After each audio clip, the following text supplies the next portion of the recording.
Buenas tardes a todos. Buenas tardes, Juanjo. Muy buenas tardes, Jordi. Un placer estar contigo nuevamente. Igualmente, es un placer siempre hablar contigo y además con una dicha muy buena que es una nueva publicación tuya que ya está en las librerías y que lleva este singular título de Diez negritos y todo el cine de Agatha Christie. Estamos hablando con el doctor Juan José Montejano Ruiz, que es el autor de esta, hasta el momento, trilogía de tres libros que publicaste en el 2019, El universo de Agatha Christie, en 2022, Los crímenes de Agatha Christie, misterios y asesinatos que inspiraron su obra, y ahora, como decíamos, este que lleva este singular título de Diez negritos y todo el cine de Agatha Christie, en que completas este recorrido por su obra, específicamente en lo que es el cine. Antes de empezar, también me gustaría felicitarte por la exposición del show de Agatha Christie, que se inauguró a finales de febrero en Zaragoza, con el soporte del Ayuntamiento de Zaragoza, y que se podrá visitar en la ciudad hasta el mes de julio, de momento es lo que está anunciado, y que es una primera exposición en nuestro país sobre la obra de Agatha Christie. Y pienso que vale la pena destacar este tipo de iniciativa. Me parece súper interesante con la exposición, la explicación, objetos audiovisuales. En la publicidad pone que hay más de 500 objetos acompañando la exposición. Me parece una iniciativa muy, muy interesante, ¿no? Que complementa este trabajo que está publicando Diablo Ediciones en su colección de cultura popular, que abarca diferentes temas, pero que en este caso específicamente estamos hablando de la divulgación de la obra de Agatha Christie, ¿no? De una autora. Tú decías en el resumen que es una autora que tiene 66 novelas, 17 obras de teatro, 15 libros de relatos cortos, además de otras obras como 6 novelas románticas, etcétera, ¿no? Que es una persona también extremadamente prolífica, que se dedicó toda su vida a escribir y también a vender los derechos para que se puedan representar de diferente manera. Tú en este libro que te concentras en el ámbito de la adaptación cinematográfica, porque nos avanzas que no trabajas nada de la televisión por si hay un cuarto libro, que esperemos que sí, si, ¿no? Si todo va bien, que haya este cuarto libro que complete toda la historia de la adaptación de Agatha Christie. En este nos centramos específicamente en lo que es adaptación cinematográfica, ¿no? Y la primera pregunta que te quería hacer tiene que ver con el hecho de lo que llegó a sufrir Agatha Christie con esas adaptaciones, ¿no? Es decir, el hecho de vender digamos, los permisos, digamos, para poder hacer esa adaptación implica que esas obras originales se puedan adaptar y modificar, y eso le hizo sufrir muchísimo, casi prácticamente hasta el final de sus días, ¿no? Han pasado más de 40 años desde que murió, casi 50, y todavía seguimos hablando de ella y sigue habiendo adaptaciones porque hace muy poco se estrenaba en el cine Misterio en Venecia y acaba de salir, digamos, al mercado el Blu-ray de esa película de Kenneth Branagh. Estamos hablando en 2024 todavía de esta obra. Pero vuelvo a repetir que la frase famosa de Agatha Christie es: he sufrido demasiado con las adaptaciones al cine. ¿Qué es lo que pasó con esas adaptaciones? Bueno, esto hay que entenderlo, Jordi, en primer lugar, permíteme dar las gracias una vez más a la editorial Diablo Ediciones, encabezada por Lorenzo Pascual, que ha sido uno de los pocos editores que tiene esa sensibilidad para adentrarse en el mundo en el amplio, en el calidoscópico universo de la cultura popular, que muy pocos editores en nuestro país, nuestra bendita piel de toro, pues tienen el aliciente de aventurarse en un tema tan sumamente prolífico, pero también muy complicado en el mercado editorial. Por lo tanto, mi agradecimiento enorme a Lorenzo por haber apostado ya por un tercer libro sobre Agatha Christie. En segundo lugar, a ti, porque siempre es un placer hablar contigo, escuchar tu sabiduría y tu buen hacer como entrevistador. Digamos, el rifirrafe que tuvo Agatha Christie con el mundo del cine, hay que entenderlo como un aliciente de índole personal, porque Agatha era enormemente tímida, es decir, una persona tímida, muy retraída, a la que no le gustaba conceder entrevista alguna.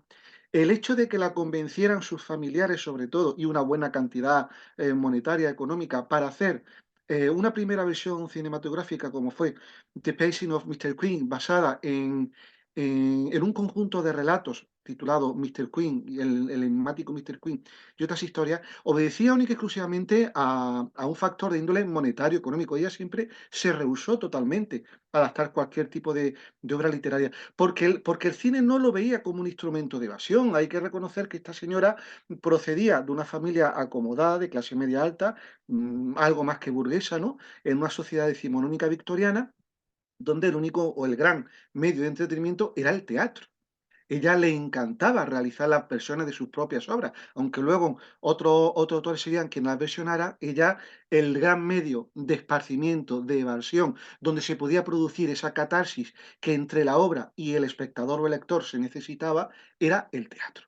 El cine, evidentemente, era un invento del demonio, de estos modernos, al que no le gustaba absolutamente para nada. Y yo la entiendo, Jordi, la entiendo porque sabía desde el primer momento que la adaptación a un medio como el cine, pese a ser un cine, un incipiente cine mudo, las primeras versiones cinematográficas son de finales prácticamente de los años 20, ella sabía perfectamente que esas versiones iban a estar acortadas, manipuladas, tergiversadas con respecto a la obra original. Es lógico, son dos lenguajes totalmente diferentes. El trasvase de la obra literaria al ámbito cinematográfico son lenguajes totalmente opuestos, aunque tienen cierta complementariedad. A la hora de su praxis es muy difícil llevar en su totalidad el lenguaje literario al cine. Hay que recortar, hay que perfilar personajes, hay que tener incluso personajes que sirvan como hilo conductor a un determinado argumento, porque quizás en la obra es un narrador omnisciente el que la narra, con lo cual ella, yo O pienso, incluso cambiar el final, que esto me ha o sorprendido cambiar el muchísimo final, de tu por libro, ejemplo. claro. Claro, ahora si quieres comentamos el tema del final de Diez Negritos, por ejemplo. Ejemplo, Entonces, sí, sí, sí, sí, es yo muy creo que curioso. eso obedecía única y exclusivamente a una cuestión de índole monetaria. Y que hay que reconocer que a finales de los años 20, Agatha Christie era ya una escritora enormemente solvente, hacía 2 años que había desaparecido, había publicado esa gran obra perdón, literaria por lo que supuso, como fue el asesinato de Roger Ackroyd, por todo lo que supuso en el ámbito de la novela, digamos, de enigma policíaca, esa novela Whodunit, ¿no? De quién lo hizo, donde trasvasaba, se saltaba todas las normas, todas las convenciones de la Que tú narrativa dices policíaca. que es considerada una de las obras más importantes de la historia Sí, policíaca, sí, ¿no? sí, sí, no, sin lugar a dudas. Y que luego, paradójicamente, también tendría una adaptación cinematográfica. Por lo tanto, la respuesta a tu pregunta es de índole simplemente económica.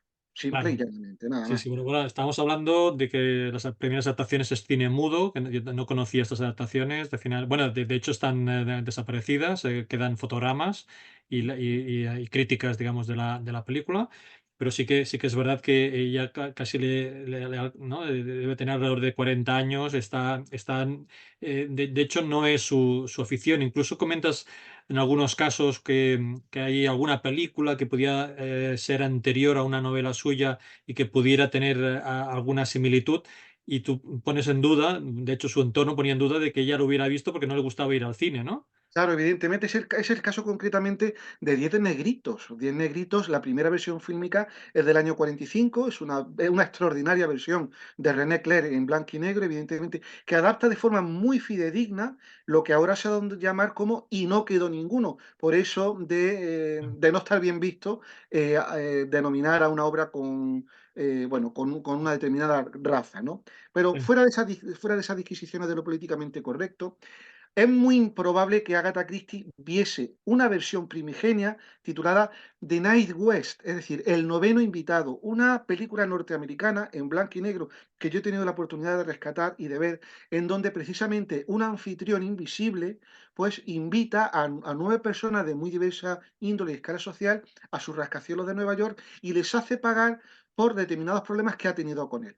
Claro, esto resulta paradójico a nosotros, lectores del siglo XXI de Agatha Christie. Bueno, oye, pues podía haberlo hecho y haber traspasado eso a su novela de Negritos, pero nada más lejos de la realidad. Yo por lo menos creo que ella no lo hizo, o sea, fue pura coincidencia, ¿no? Entre otras cosas, porque abominaba efectivamente del cine. Luego, sin embargo, paradójicamente, la versión teatral de Diez Negritos que ella misma hizo y que tituló Y no quedó ninguno, ahí sí cambió el final, haciendo un final mucho más romántico que el final tan tremebundo con el que acababa la novela. acuerdo? ¿Cuál ha sido el problema de hoy en día? Que el hecho de retitular la novela primigenia, Diez de Negritos, con el título de la obra teatral, hace que muchos lectores crean que son las dos cosas lo mismo, cuando hay personajes, por ejemplo, que tienen una definición mucho más acentuada en la novela que en su trasvase a la escena. Y por supuesto, los finales que cambiaron enormemente, tanto en Sí, uno sí, como en sí, sí. otro. Claro. Bueno, eso también justifica aún más la lectura de tu libro, que a mí me ha parecido muy, muy interesante. Porque, entre otras cosas, para entender el tema de las versiones, ¿no? Porque aquí hay varias versiones en varios sentidos. Por ejemplo, uno, en cuando se publica en forma de novela, y si es una recopilación digamos, de una novela publicada por capítulos, que cuando hacen la publicación en una novela hay modificaciones, es decir, que aquí ya hay una primera versión, y muchas veces incluso cambia el título de la obra. Y luego hay la versión teatral de esa novela, que también puede cambiar cosas, como apuntabas hace un momento. Y luego cuando hay la versión del guión, también de una película que también vuelve a cambiar cosas de la novela. Con lo cual, la lectura de tu libro, y estructurada por capítulos enfocadas a las películas más importantes, a las novelas más importantes, va muy bien para entender, digamos, qué es lo que estamos leyendo, qué es lo que estamos viendo y qué diferencias hay entre todas esas versiones, ¿no? Porque no solamente ya es la dramatización, sino también incluso la ubicación de los personajes. Todo eso son cambios importantes que afectan a la obra original, que es importante contextualizar para entender por qué pasan esas modificaciones, ¿no? Sí, efectivamente. El caso más significativo lo tenemos con Asesinato en el Orient Express, una novela que surgió en los años 30, que como Sí. todos sabemos por los libros anteriores que he publicado, Ujú. está sugerida por acontecimientos que realmente pasó Agatha Christie, como quedarse atascada en un ventisquero camino de Constantinopla, de Turquía. Y bueno, en su trasvase al mercado americano, Asesinato en el Orient Express se denominó como Asesinato en el vagón de Calais. A mí me pareció algo absolutamente absurdo, porque realmente no aporta tampoco nada nuevo, ¿no? Simplemente el cambio de portada, pero en fin, cosas de la comercialización, ¿no? Y luego, paradójicamente, ahí las dos versiones literarias eran exactamente las mismas. No, tal y como tú has apuntado, no la versión, digamos, folletinesca por capítulos de Asesinato en el Orient Express, donde evidentemente se matizaban una escena, se dibujaban mejor unos personajes, etcétera, que claro, en su trasvase del lenguaje cinematográfico, en el espacio de 1 hora y 45 minutos o 2 horas, que era lo que duraba la versión, la primitiva o la primera versión de Asesinato en el Orient Express del año 74 de Sidney Lumet, perdón, pues tenía que acotar, ¿no? Evidentemente. Y ahí precisamente yo creo que reside el éxito de algunas de las versiones cinematográficas de Agatha Christie, particularmente tres: la de Diez Negritos del 45 de René Clair, la del Testigo de Cargo de Bill Wilder y, por supuesto, el Asesinato en el Orient Express de Sidney Lumet. Han sido quizás las adaptaciones más fidedignas, Es porque verdad. han sabido dibujar y plasmar la entidad personalística de cada uno de los actantes que en ellas intervenían, ¿no? Sí, sí, sí. Bueno, aquí has apuntado una cosa muy interesante que es la verosimilitud, ¿no? De intentar. Estaba muy obsesionada para que los libros no quedaran anticuados muy rápidamente, ¿no? Y en este sentido, por ejemplo, el caso de Orient Express, tú lo explicas muy bien en el libro, de que evidentemente ella se basa en su experiencia personal, pero no sitúa en el mismo lugar porque necesita que haya un recorrido y lo ubica, ¿no? Esa parada lo ubica más en Yugoslavia porque necesita que haya más tiempo desde la salida y no lo que le pasó a ella, ¿no? Y eso me parece también casi esencial, ¿no? Porque prácticamente casi toda su obra, por no decir toda, la podríamos leer hoy en día y no pasa absolutamente nada, sería de máxima actualidad, ¿no? Nada, es enormemente verosímil. Además, es una autora que supo granjearse el favor del público de cada una de las épocas en las que le tocó vivir. Fíjate que es muy curioso cómo en sus primeras novelas nos situamos en el año 1920 con El misterioso caso de Styles, una sociedad pues post-victoriana con mansiones en la campiña inglesa, con criados, con cocineras, donde se comete un asesinato. Luego, este tipo de estatus social va evolucionando. Nos encontramos luego, por ejemplo, en la primera novela, en novelas de Miss Marple, por ejemplo, con un pueblecito donde comienzan a haber supermercados, como ocurre en la novela El espejo se rajó de parte a parte, hasta luego desembocar en novelas como El misterio de Pale Horse o Noche Eterna, donde aparecen pues la juventud hoy el día de ese momento, los beatniks, los chavales con el pelo largo, las drogas incluso, con lo cual supo granjearse y el favor de la sociedad de su tiempo. Por eso es tan enormemente actual, porque sus argumentos, primero, no pasan de moda, son enormemente verosímiles, porque eso es una cosa que siempre recalco en cualquier entrevista sobre Agatha Christie, es enormemente verosímil. Tanto es así que llegó incluso a ayudar a localizar un determinado tipo de veneno en Turquía, cuando un chiquillo se enfermó por talio, y uno de los doctores decía que él había leído una novela de Agatha Christie, precisamente Es verdad. El misterio de Pale Horse, y gracias a la descripción que ella hacía de ese envenenamiento, se pudo salvar ese chiquillo, con Sí, lo sí, cual sí, sí, a es través de los síntomas, ¿no? Bueno, tú efectivamente, explicabas en el libro, en el sí, primer libro, cómo ella había tenido una experiencia previa trabajando como enfermera, que eso penitenciario, le había permitido conocer estos productos tóxicos y eso lo había utilizado después con el tiempo, ¿no? Bueno, de hecho, efectivamente. no solamente sus conocimientos de enfermería y con los productos venenosos, sino también el tema de que a ella le gustaba viajar y que esos viajes también le permitía conocer gente, conocer lugares y eso iba representándose después en sus obras, ¿no? No solo, bueno, Venecia, Orient Express, el Nilo, etcétera, ¿no? Todo eso forma parte de esa capacidad que tenía ella de inspirarse en hechos reales, ¿no? Sobre todo en tu segundo libro, ¿no? Que explicas hechos reales, que eso le sirve de inspiración para poder ella hacer una dramaturgia, digamos, con una... Pero bueno, sin evitar la complejidad, porque estamos hablando de obras extremadamente complejas, ¿no? Es decir, que has comentado el asesinato de Roger Ackroyd o el mismo Diez Negritos, son obras extremadamente complejas de planificación y que ella sabe cuando acaba que ha hecho algo totalmente diferente, algo inédito, inaudito, que después ha sido múltiples veces copiado, ¿no? Claro, no, y marcó un antes y un después, es decir, ese hecho de encerrar a un grupo de personas enormemente dispar, de clases sociales, pues bueno, lo mismo un profesor que un abogado, que un jurista o que un chico bon vivant, pues le con todas esas clases sociales que ella reflejaba. Porque si algo tiene Agatha Christie es que las motivaciones que llevan al asesino a cometer ese crimen son motivaciones de carácter universal. Ya. Reunir a un conjunto de personas en un espacio del que no pueden salir aislados ha sido posteriormente copiado e imitado. Fue ella quien lo inventó realmente.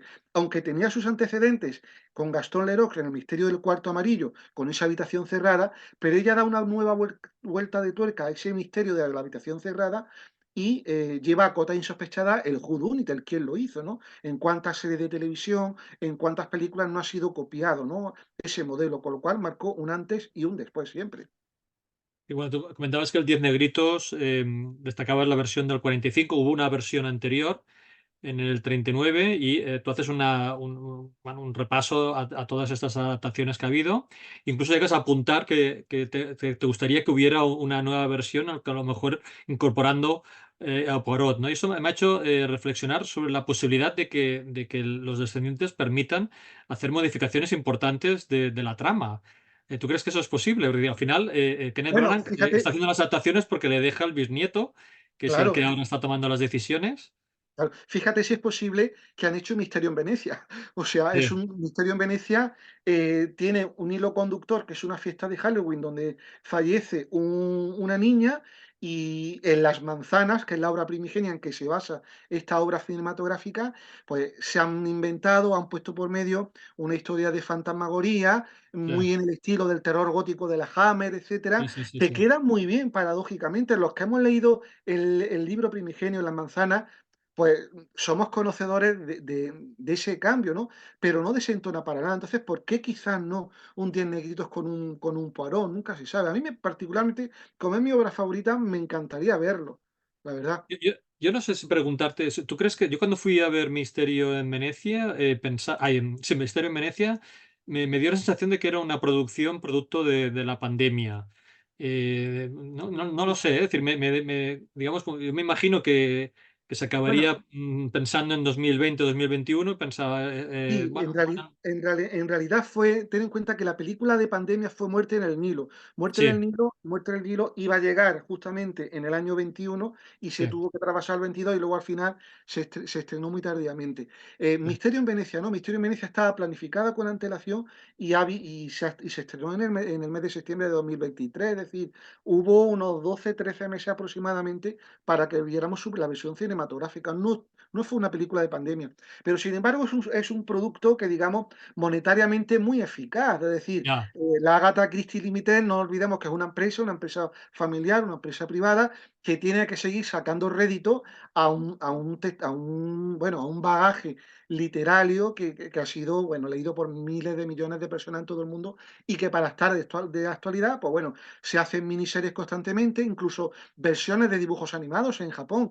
Nos asombraría ver la cantidad de películas que hay en cinematografías como la hindú o la japonesa. Que a nosotros, al mercado europeo, no nos llegan. Podemos verla, a lo mejor algún tráiler a través de YouTube y tal, sí, pero sí, sí, nosotros sí, no. sí, O el mercado ruso, donde es sí, un sí, auténtico, es un fenómeno de masas en sí, sí, Rusia es ahora, impresionante. Sí, sí, tú dedicas un impresionante. capítulo a estas Sí. cinematografías, pero bueno, que es un capítulo insuficiente porque realmente Sí, es inabarcable, ¿no? es tremendo y sin abarcable. Y aparte, el Sí, otro sí, día, por sí. ejemplo, he descubierto nuevas películas que se inspiraron en Agatha Christie y ya es imposible meterlas porque darían solamente para un volumen Para único, otro ¿no? libro, sí, sí, Sí, sí, sin con lugar a pequeñas, dudas. sí, sí, pequeñas modificaciones, ¿no? Sí, sí, sí, sí. Esto también,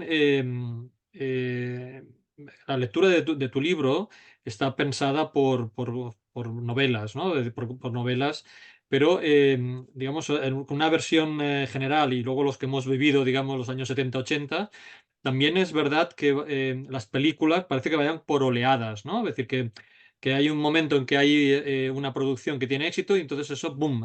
Parece que haya una oleada en el cine, ¿no? Y al contrario, ¿no? Cuando hay una película que no tiene tanto éxito, aquí recuerdo, por ejemplo, la primera adaptación de Miss Marple al cine, no tuvo tanto éxito y quedó, digamos, quedó como frenado, ¿no? Es decir, que el libro lo tenemos que leer por conceptos, por novelas, pero hay una otra dimensión de lectura que sería películas que están interrelacionadas entre sí, porque hay, bueno, por ejemplo, el Peter Ustinov en varias producciones, en los años 70 varias producciones, los años 80, o ahora con Kenneth Branagh, es decir, que una película exitosa provoca que haya como una pequeña oleada, ¿no? De varias películas en poco tiempo, ¿no? Sin lugar a dudas, esto es como el famoso lema, el público siempre tiene la razón, y si en Ya, taquilla una sí, película es productiva, evidentemente Hollywood, que está tan carente de ideas, pues echa mano de todos esos éxitos para seguir explotando la gallina de los huevos de oro. Eso siempre claro. ha sido así. No olvidemos que la industria cinematográfica es una industria en donde el que más tiene es el que más puede. Y las mejores producciones, hombre, siempre hay casos, ¿no? Como aquella Cleopatra de Mankiewicz, donde se invirtió muchísimo y fue un fracaso de taquilla, ¿no? Pero en el caso de Agatha Christie, evidentemente, si vemos, por ejemplo, las versiones cinematográficas, en este caso de Diez Negritos, que han vivido, se han realizado en distintas épocas, en los años 40, en los años 60, en los 70 y luego en los 80, vemos no solamente el cambio de argumento, el cambio incluso a la hora de la filmación, la fotografía, etcétera, e incluso el cambio de la propia época, es decir, son testimonios sociales, pese a tener prácticamente el mismo argumento, testimonios sociales de la época en las que han sido rodadas. Entonces, también es un bagaje, digamos, social y cultural que tenemos ahí, ¿no? El caso también más significativo, si me lo permite Jordi, el caso de Amy, de una productora británica, de quien era socio John Bradbury, un amigo de Agatha Christie, que fue quien la convenció, frente al rechazo que ella sentía por el mundo cinematográfico, la convenció para que vendiera los derechos de Asesinato en el Orient Express a esta productora. Este hombre le dijo que iba a supervisar constantemente el guión y luego fue una gran versión cinematográfica. Para mí, con diferencia, la mejor de las dos cinematográficas, porque luego hay una más televisiva, pero bueno, hay dos, perdón, más televisivas que no vamos a entrar. Entonces, claro, Ahora estás hablando de la de Sidney Lumet. la de Sidney Lumet, efectivamente. Luego la de Kenneth Branagh, bueno, tiene sus pros y sus contras, etcétera. Pero bueno, la versión de Sidney Lumet es enormemente fiel al argumento original, quizá más que ninguna otra, junto con Testigo de Cargo o Diez de Negritos, porque luego esta misma productora, EMI, viendo ese éxito que había tenido con esta obra del Orient Express, se lanza a hacer Muerte en el Nilo con Peter Ustinov, lo que pasa que otorgándole un toque, digamos, más savoir-faire, con un poquito más de personalidad de Poirot, más dinámico, más divertido incluso, ¿no? Más juguetón. Luego Peter Ustinov vuelve a intervenir en otra producción de Emmy, como fue Muerte bajo el sol, basada en la novela Maldad bajo el sol, un curioso título porque a los productores no les gustaban ese cambio de la cita bíblica, pero bueno, es una cosa, ya sabemos el tema ortodoxo de la sociedad británica como es. Luego hizo otra tercera versión, Emmy, como fue El espejo roto, y luego finalmente Canon, esta productora, digamos, de los 80 que sí comercializaba como churros sus películas, pues hizo la última versión cinematográfica con Ustinov, como fue Cita con la muerte, aunque entre medias de maldad, de muerte en el sol, de muerte bajo el sol y Cita con la muerte, y Peter Ustinov hizo tres producciones, tres telefilms, tres TV movies para la televisión, que encarecían un poquito el aspecto, sobre todo de la citada producción, ¿no? Entonces, se deja mucho notar el trasvase de un ámbito a otro, ¿no? Pero sin lugar a dudas, la productora EMI fue quien más se acercó a la producción literaria con mayor fidelidad. Bueno, también es un gran director y un gran elenco y también una gran elección de Poirot con Albert Finney, pero con un Albert Finney que no correspondía físicamente con el personaje y hay unas modificaciones importantes en maquillaje, pero de maquillaje de todo tipo. A mí me ha sorprendido muchísimo.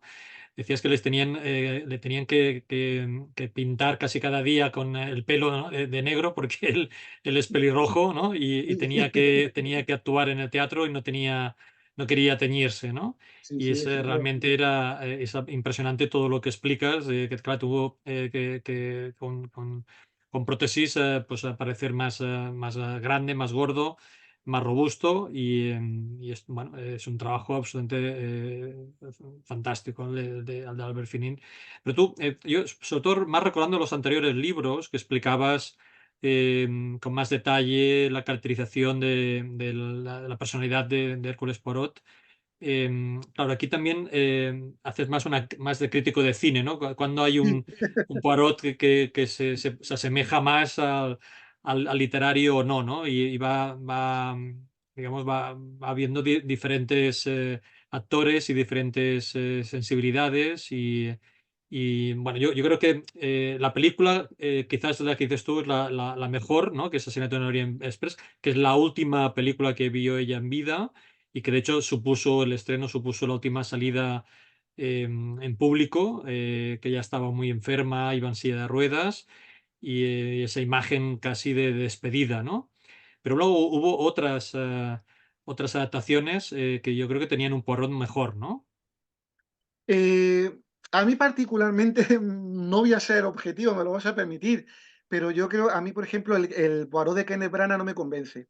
No me convence porque estoy viendo a un Poirot que lo mismo saca una pistola, que lucha, que salta, que Poirot Sí, era tan sumamente, digamos, entrado en carnes que eso jamás lo hubiese hecho Poirot. sí, estaba El, bailando, ¿no? En la última Claro, película bailaba, ¿no? Sí, sí. nada, no bailaba. Entonces, para mí, la imagen de Poirot es la de, no tanto la de Albert Finney, pese al grandísimo actor que es, y ahora mismo se me ha venido a la mente la imagen de con Audrey Hepburn, en La carretera, una película maravillosa. Pero bueno, la imagen de Poirot que yo tengo es la de Peter Ustinov, sin esa, digamos, caricatura que hace del propio personaje, que está haciendo, a veces Ustinov hace del propio Ustinov, ¿no? Pero físicamente sí se asemeja mucho más a Poirot. Incluso el propio bigotito engominado que luce Ustinov tampoco es el que Agatha describió, ni tampoco es con el que se caracteriza Albert Finney, ni mucho menos ese mostacho tan grandísimo, ¿no? Que tiene Kenneth Branagh, ¿no? Era un poquito más recortado. Es quizá el modelo es, sin lugar a dudas, David Sachet, aunque no tengamos que meternos en Ya, televisión, pero David Sachet es el Poirot 100%. De hecho, su nieto Matthew dijo en alguna ocasión que si su abuela lo hubiese visto, le hubiese dado el visto bueno sin lugar a dudas, porque hace de Poirot tal y como ella lo describe. Pero en el ámbito cinematográfico a mí me convence mucho Peter Ustinov, sin lugar a dudas, porque quizá Albert Finney es más histriónico, ¿no? Yo no sé si es por cuestiones del actor que lo dobló y tal, pero sí lo veo más, como ella decía, como una rana, que estaba ahí saltando con ese pito que tiene, Tiene ¿no? toques de comedia que Sí, hace que quede raro el quede personaje. raro incluso. Sí, Sí, sí. sí, sí, Y sin sí, sí. embargo, el Kenneth Branagh, pues bueno, está demasiado estilizado, demasiado perfecto. Le pasa igual que a la Miss Marple que hizo Margaret Rutherford, ¿no? Una Miss Marple haciendo esgrima, bailando twist, montando a caballo, que se Ya, alejaba muchísimo de la Miss Marple que Agatha describía, ¿no? Que era una señora de edad madura que observaba, que le gustaba la ornitología, que hacía su punto, etcétera, ¿no? No estaba sí, saltando o sí. bailando como Margaret Rutherford. Yo tengo la teoría de que casi todas las producciones intentan hacer una película de superhéroes sin superhéroes. Y, Totalmente, totalmente. yo a veces estoy en el cine y pienso, es que si en vez de buscar el superhéroe hicieran una persona normal y corriente, les saldría más humano y saldría todo mucho más, más verosímil, ¿no? Y yo creo que es este esfuerzo continuo, ¿no? Sí, De sí, buscar al superdotado como si fuera el sí. superpoder es el superdotado y eso yo creo que al final no ayuda a la creación Para del nada. personaje. Fíjate que tenemos también el caso muy particular de Angela Lansbury. Angela Lansbury, que para la gente que nos vea o que nos escuche, es Jessica Fletcher, sin lugar a dudas, que había que entrar ahí porque ese es otro mundo apasionante. Cómo se trasvasa la personalidad de la propia Agatha Christie a la de Jessica Fletcher, que también hay ahí un doble lenguaje también muy interesante, ¿no? Sí, sí, sí. Una subliteratura ahí muy, muy importante. Angela Lansbury no daba el perfil, era demasiado joven y demasiado hombruna para hacer una Miss Marple bajita, recortadita, en muy poquita cosa. Y Angela era una Angela Lansbury que Más estaba en esbelto. pleno dominio de sus facultades interpretativas, ¿no? Que Sí, venía de levantar la pierna en Maine o de hacer de una pastelera que mataba a la gente en Sweeney Todd, por ejemplo, ¿no? Y sin sí, sí. embargo encarna una Miss Marple muy rejuvenecida, que a mí yo porque adoro a Angela y para mí es un mito, ¿no?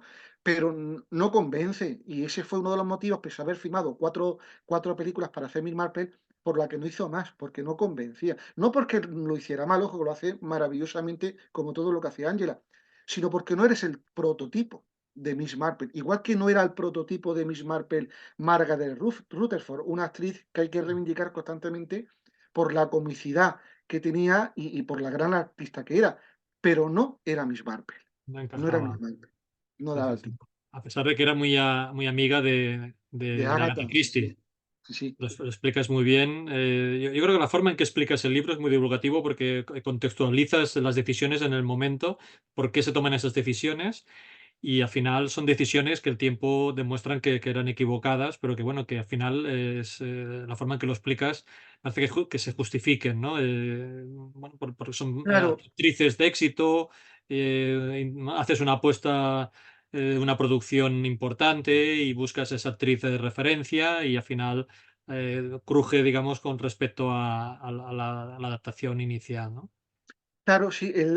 Una de las grandes ventajas que tienen estos libros que edita Diálogo lo de cultura popular es que yo pienso que tienen que ser divulgativos, porque si nos andamos en disquisiciones académicas, el lector o lo perdemos Ya, lo metemos dentro de un marasmo que a veces él mismo no sabe sí, sí, salir, sí, ¿no? sí, sí, sí, sí. Nosotros sí, porque estamos habituados a leer todo tipo de libros, pero el lector, digamos, estándar, medio, que viene atraído por estos libros, pues bueno, porque le retrotraen a su infancia unos determinados recuerdos, porque les gusta una Claro. película, etcétera.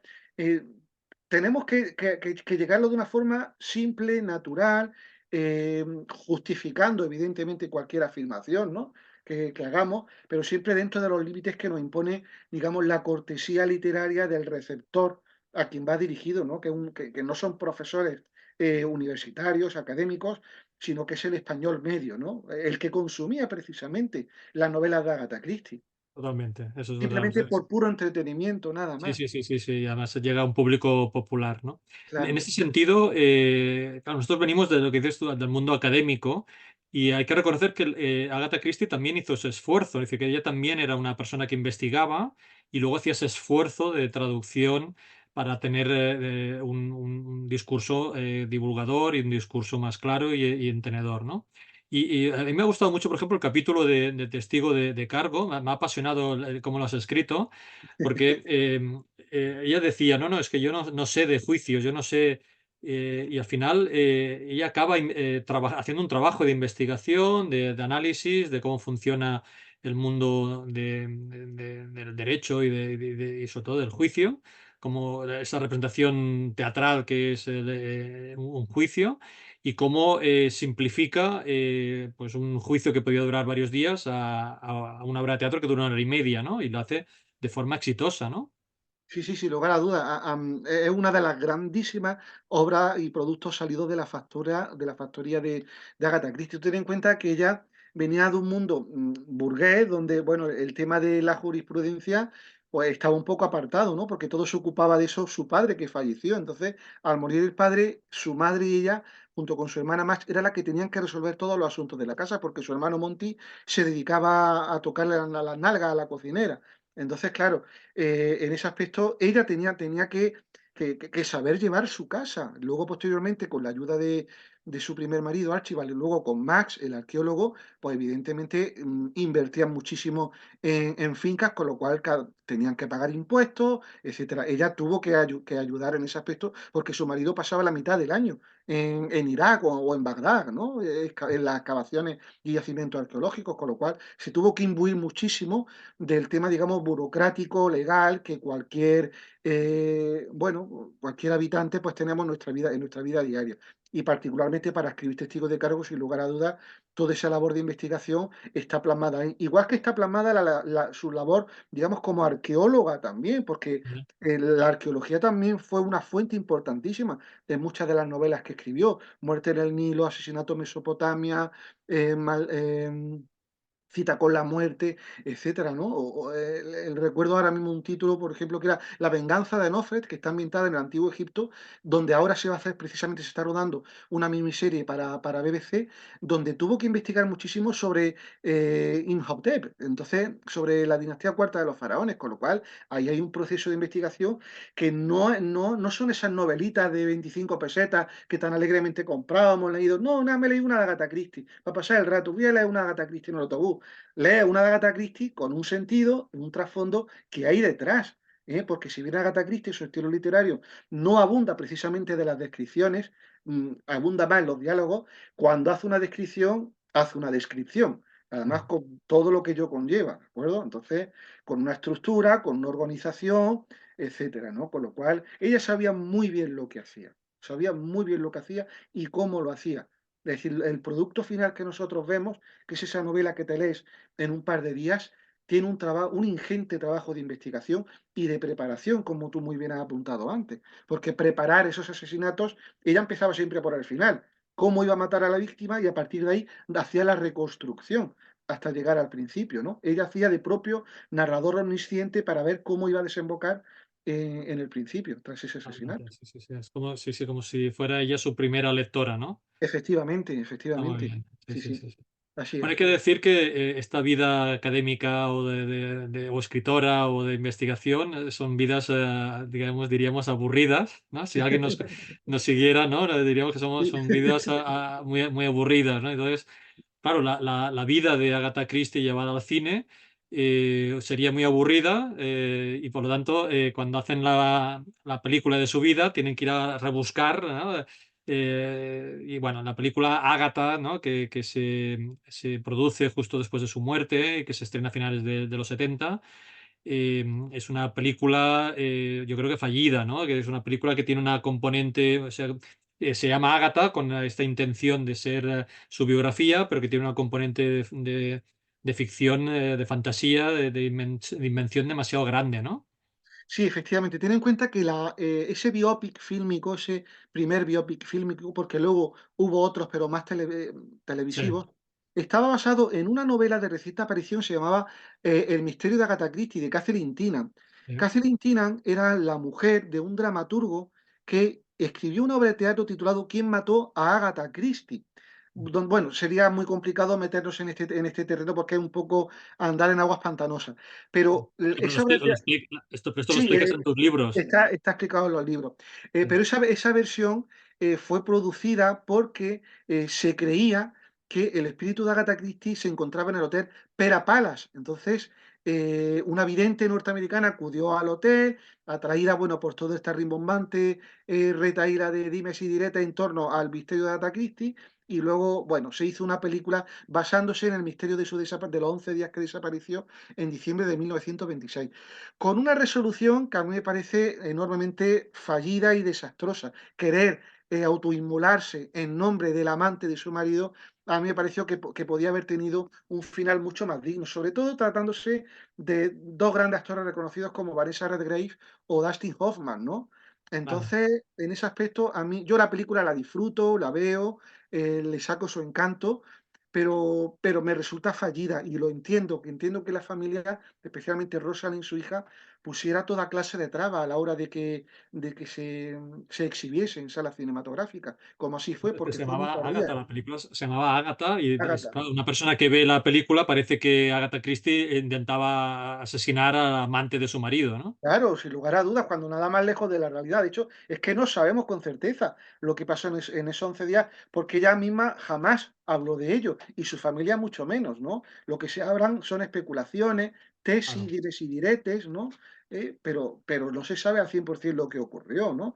Debido a los acontecimientos que ella había sufrido en su vida, el reciente fallecimiento de su madre, todo lo que envolvió la publicación del asesinato de Roger Ackroyd, el flir o el romance que su marido estaba teniendo con su secretaria, pues eso desembocaron en una crisis nerviosa que la coadyuvaron bueno, a desaparecer. Y yo la entiendo, yo me pongo en su lugar y quizá hubiese hecho lo mismo, desaparecer durante un periodo de tiempo. Entonces, bueno, durante esos 11 días no sabemos realmente qué pasó, todo son especulaciones simplemente, porque Sí, la sí, prensa se encargó también, ¿no?, de realzar, y la película lo que trata simplemente de dar una explicación a esos 11 días, ¿por qué desapareció esos 11 días? En este caso porque quería matar al amante de su marido, ¿no? Pero nada más lejos de la realidad. Agatha era una persona además religiosa, católica ortodoxa, y era religiosa, entonces, bueno, su religión, digamos, que le prohibía suicidarse y matar a nadie, claro.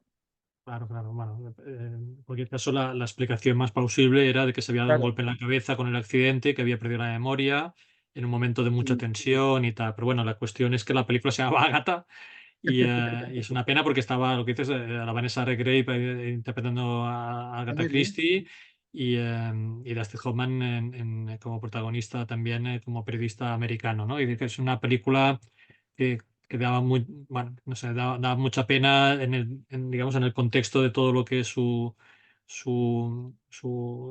representación, digamos, en la ficción, yo pienso que es muy desafortunada.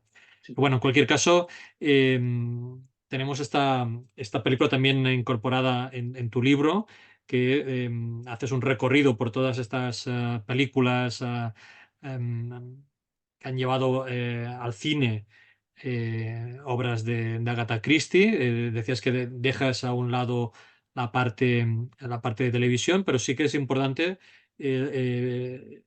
las adaptaciones teatrales. Es decir, que tú en tu libro eh, comentas muy por encima algunas adaptaciones de televisión, dando ese espacio, digamos, para el futuro, pero sí que cuando viene de una adaptación teatral, sí que te explayes para poder entender bien cómo ha habido esa evolución, ¿no? Porque muchas veces la película no sabemos si es una adaptación de la novela, de la obra de teatro, y de la forma en que tú lo explicas entendemos por qué llega a esa decisión tanto Agatha Christie como la productora, ¿no?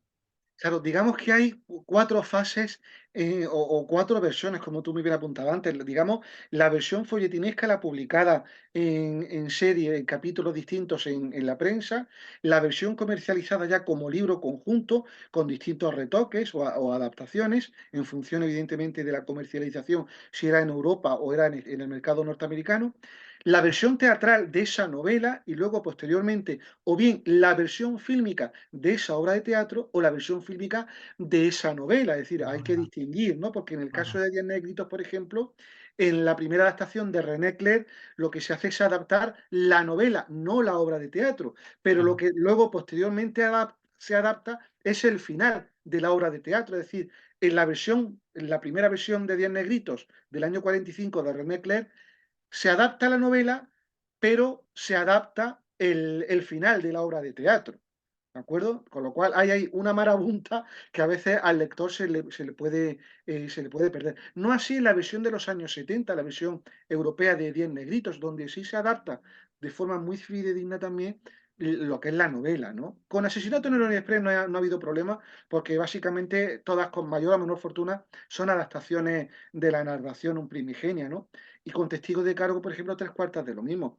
Y volvemos al inicio de nuestra conversación. Son lenguajes diferentes, el Claro, fílmico, el literario y el escénico, pese a que claro. vivan de un argumento, de unos actantes que tengan el leitmotiv de producir una catarsis en el lector, en el espectador, en el público, etcétera, hay que adaptarse a unos determinados parámetros, a un lenguaje muy concreto. Entonces, es normal también, ¿no? Esas licencias que los distintos adaptadores tienen que hacer.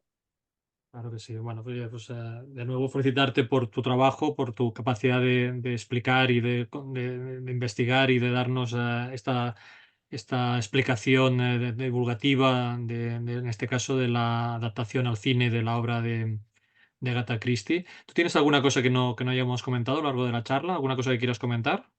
Bueno, evidentemente me he dejado en el tintero todas las adaptaciones fílmicas, porque luego fíjate que hay mucha gente que confunde algunos telefilms con películas que se exhibieron en salas cinematográficas por la Ya. sencilla razón de que se comercializaron en el mercado videográfico en los años 80 y 90 sobre todo, pero fueron destinadas únicamente al ámbito televisivo, que si Dios quiere y el libro funciona, señores que no estén oyendo, espero que sí, pues puedo hacer un cuarto libro para cerrar esta tetralogía destinado Claro. únicamente a las producciones televisivas. Un campo muy fructífero que llega hasta prácticamente nuestros días, ¿no? Hasta 2024, con la Claro. reciente aparición de la miniserie de la BBC Matar es fácil, basada en la novela homónima también de Agatha Christie, que tiene como personaje, en este caso, a Miss Marple.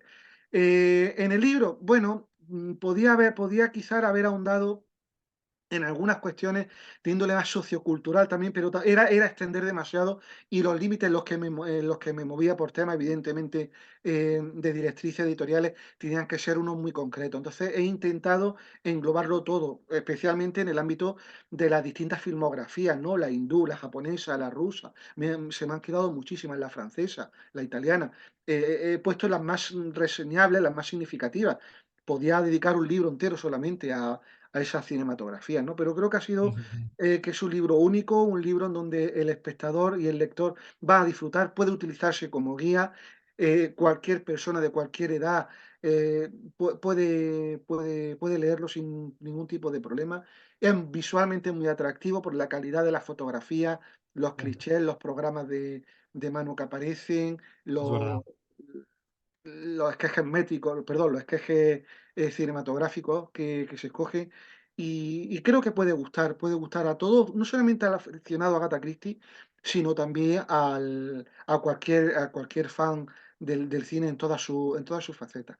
Fantástico. Agradecer, Jordi, si me lo permite una vez más, Lorenzo Pascual y Diablo Ediciones por haber una vez más confiado en mí para este trabajo. Nunca le estaré lo suficientemente agradecido a Lorenzo por permitirme hablar de lo que me gusta y sobre todo a ti también por tu cariño, por tu displicencia, por tu admiración que es mutua y recíproca, por el gran e ingente trabajo que haces, que es un auténtico testamento visual y Pues sí. auditivo que quedará ahí para la posteridad. La gente que no esté viendo, no sé si será consciente o no, pero lleva ya unas cuantas entrevistas a tu espalda y es el mejor testamento audiovisual de esta época que nos ha tocado vivir. Así que mi aplauso, mi reconocimiento unánime y todo mi cariño para ti, Jordi, y para Diablo Ediciones. Sí, sí. Oye, pues muchísimas gracias por tus palabras y viniendo de ti realmente es un placer. A ti siempre. Yo tengo una voluntad de divulgar las obras de los autores, pero también de tener también esta charla de forma didáctica que funcione también por sí misma y que sea también atemporal, ¿no? Es decir, que podamos escuchar esta charla de aquí a un tiempo y si funcionan perfectamente. Y las charlas que hemos tenido funcionan perfectamente y cualquier persona puede disfrutar de estas charlas y de escucharte sin ningún problema. Oye, pues ha sido un placer volver a hablar contigo. Hay que decir que esta novela, perdón, este libro que acabas de publicar forma parte de este tríptico de momento, este tríptico, porque los tres libros funcionan individualmente, aunque los tres digamos, los aficionados que se leen los 3 libros, van a disfrutar muchísimo, pero que cada uno funciona de forma individual. Estamos hablando del libro de 10 negritos y todo el cine de Agatha Christie. Estamos con el doctor Juan José Montijano Ruiz. Ha sido un placer volver a hablar contigo. Te deseamos mucha suerte y ahora sabiendo que la suerte de este libro también puede ser la suerte de todos nosotros de que podamos ver un cuarto libro dedicado a las adaptaciones en televisión. Muchísimas gracias a vosotros siempre, Jordi, un placer. Un abrazo fortísimo para ti y para Lorenzo y que siga Diablo Ediciones, ¿no? En esa línea editorial de cultura popular que, como decía García Lorca, la cultura popular son las bases de un pueblo. Claro que sí. Oye, pues los que quieran saber más, que tengan la oportunidad también de visitar la exposición que has organizado conjuntamente con el Ayuntamiento de Zaragoza en el Centro de Historias de la ciudad de Zaragoza, con el título del show de Agatha Christie que va a estar hasta julio de 2024. Oye, un placer, muchísima suerte y hasta la próxima. Muchas gracias, Joris. Un pequeño apunte, si me lo permite, Ah, antes de concluir. tanto. La exposición la ha hecho la empresa Contemporánea, una empresa granadina que lleva Dumia Medina, que ha sido, sabiendo mi conocimiento de Agatha Christie, los libros que tenía publicados, fue quien me propuso realizar la exposición. Entonces, bueno, la presentó a distintas ciudades y tal, y fue el Ayuntamiento de Zaragoza quien tuvo a bien aceptarla, ¿no? Y está basada precisamente en el primer libro, en el universo de Agatha Christie. De hecho, todas las secciones llevan el título de los El capítulos libro. de ese primer volumen. Ya me lo imaginaba. Oye, Sí, pues queda dicho, esperemos que sea itinerante también esta exposición y sí, oye, seguro que muchísima sí. suerte con tus trabajos. Muchas gracias, Joris. Igualmente, un fuerte abrazo. Un abrazo, hasta la próxima. Hasta pronto.